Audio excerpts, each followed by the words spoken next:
The week of June 21 started out normal enough. Temperatures were a bit elevated for this time of year, with temperatures reaching the upper 90s, but nobody seemed overly concerned. However, as the week went on, a high pressure built into the area, trapping heat over the Pacific Northwest and running the temperatures close to 100 degrees. On Friday, June 25, with the high-pressure dome firmly in place, the temperatures went well into the triple digits. The next day, Saturday, they went even higher, breaking an all-time record that had stood for years and setting a new record temperature for Oregon of over 107 degrees. But the worst was yet to come. On Sunday, the temperatures went even higher. The new record, which had been set the day before, fell. And now temperatures had pushed up to 111 degrees. But the high-pressure dome was still in place. The overnight lows Sunday going into Monday never got out of the high 70s. With this head start, Monday dawned clear and sunny, and immediately the temperatures began to climb. And oh boy did they climb, setting an all-time unheard of record, reaching 116 degrees. Completely unheard of in this area. And in an area where a third of the population does not have air conditioning, a silent tragedy began to unfold. As of July 7th, the latest numbers show that over 116 people in Oregon died from the heat. That number is going to go higher. A similar number died in Washington, and in Canada they're saying as many as 500 people died from the heat-related causes. In Canada, they don't ever have triple-digit temperatures, and so almost nobody has air conditioner, and the heat was particularly deadly.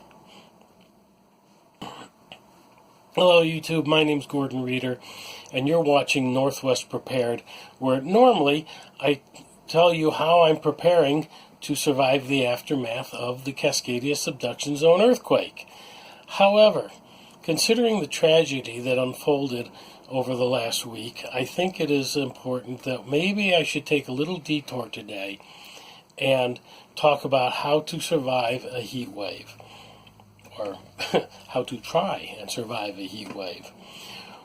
We'll take this from the top. We'll assume the best case condition and just move our way down to a worst case scenario. Best case scenario, you have air conditioning. I don't have to tell you to turn it on. Okay? But what I should tell you, make sure your air conditioner is in top working condition. Make sure you change the filter. Make sure the outside coils are clean. If the air conditioner needs a checkup, get that done early in the spring before the hot weather arrives, and you can get a air conditioner tech out immediately. Have your air conditioner all set, ready to go. If all you have is a window air conditioner, you may find that it has trouble keeping up. Most window air conditioners aren't meant to work in triple-digit temperatures, and trying to get any amount of cooling out of it could be problematic, but it will be better than nothing.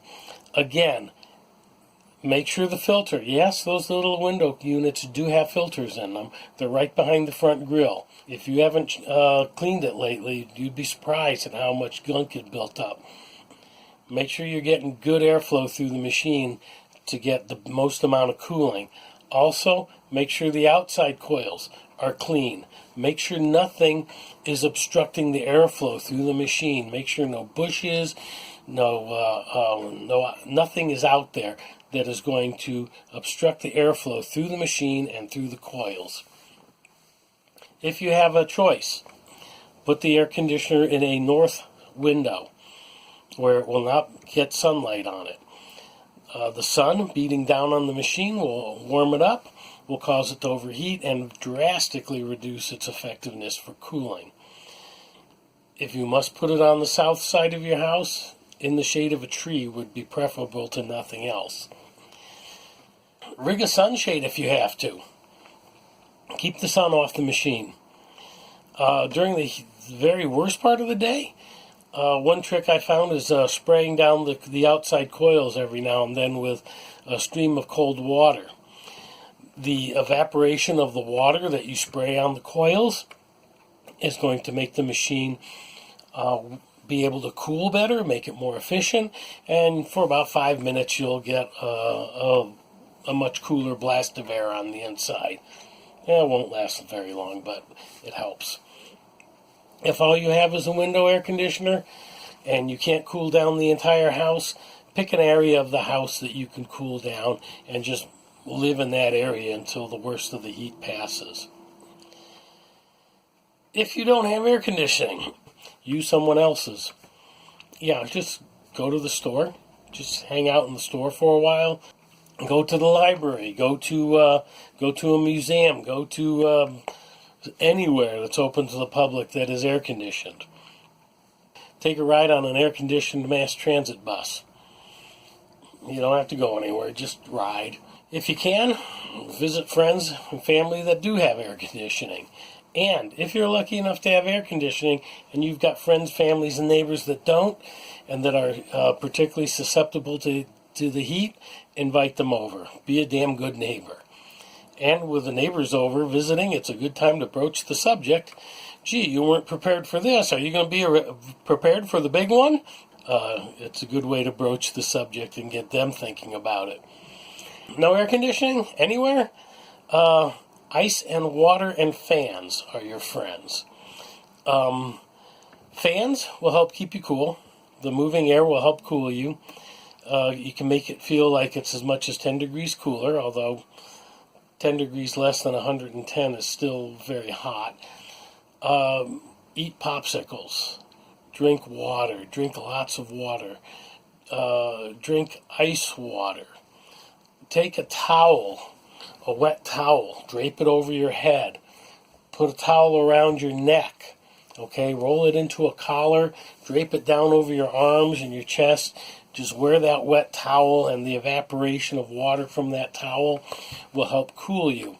Your carotid arteries are located in your neck, and with a cool towel draped around your neck, it will cool the blood flowing through your carotid arteries and help keep your core cool.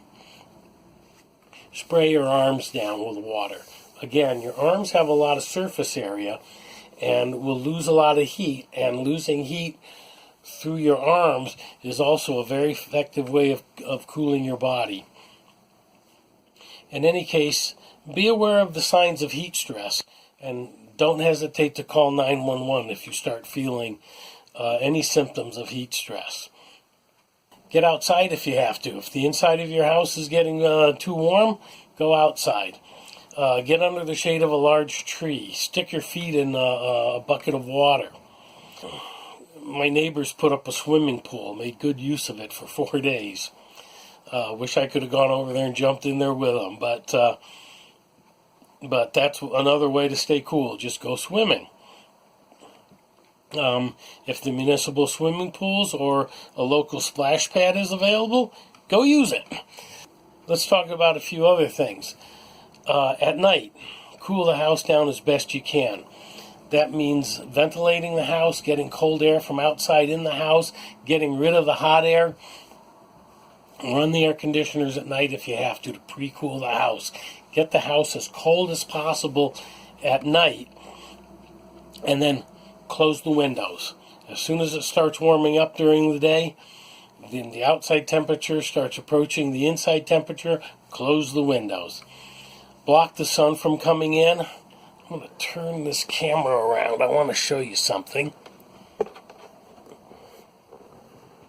This is a west-facing window that gets a lot of sun, and you can see I've put a cardboard box in the window, and outside, I don't know if you can see down there to the corner, I've actually got a sheet draped over the outside of the window to act as a sunshade to keep the sun from shining into this room. Otherwise, this room becomes atrociously hot. to the point that no air conditioner can keep this room cool. So again, keeping your house as cool as possible. Don't cook. Eat sandwiches. Okay, they don't require any cooking. Don't run the toaster. Don't run the stove. Don't run the oven. Use the microwave if you've got to heat things up. Don't run the dishwasher.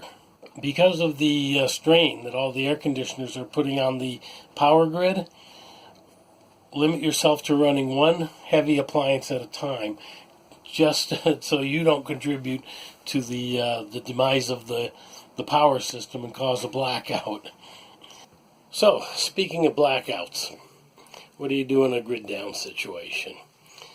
Pretty much everything I said about the cold towels on your head and on your shoulders still applies. You should have water, and you should be able to put wet towels on you to help cool you down. You should also drink plenty of water. Hydration is important as well. If you have ice, put the cold water from the melted ice on those towels that you drape over yourself, and put ice in your water so you have cool water to drink. Now, depending upon how much power you have, you may, if you've got like a Blue Eddy 1500 or something, well, you will certainly be able to run a small air conditioner. So that'd be kind of cool to be able to make a little cool bubble around you. Even if you're outside, if you can blow the cold air into a tent, you can have a cool tent to escape the heat in. If you don't have such a big power station, you may not be able to run an air conditioner, but you can certainly run fans. And having fans running are going to do a lot to keep you cool. And don't forget, you can get a spray bottle and mist yourself with the cold water, and the fans will help that evaporate off of you, cooling you down through evaporation. So if nothing else, you should have some USB power cells that you are recharging from either a solar panel or your car. Some USB powered fans might be a good thing to add to your survival gear. They're fairly cheap. They run off of USB. They create a fairly decent breeze. Again, having that breeze is going to go a long way to keeping you cool. And if you've got absolutely no power at all, why didn't you prepare? So if you've got no power at all, you can always resort to the old manual fan. So there you have it, my ideas for keeping cool and, more important, keeping alive in a heat wave, especially in a heat wave during grid down. So thank you for watching. Hit the like button if you like the video. Share it with somebody who you think could use this information. Hit the notification and the subscribe button to get more videos. I will be coming out with more videos a bit more regularly now. So, again, thanks for watching, and be prepared.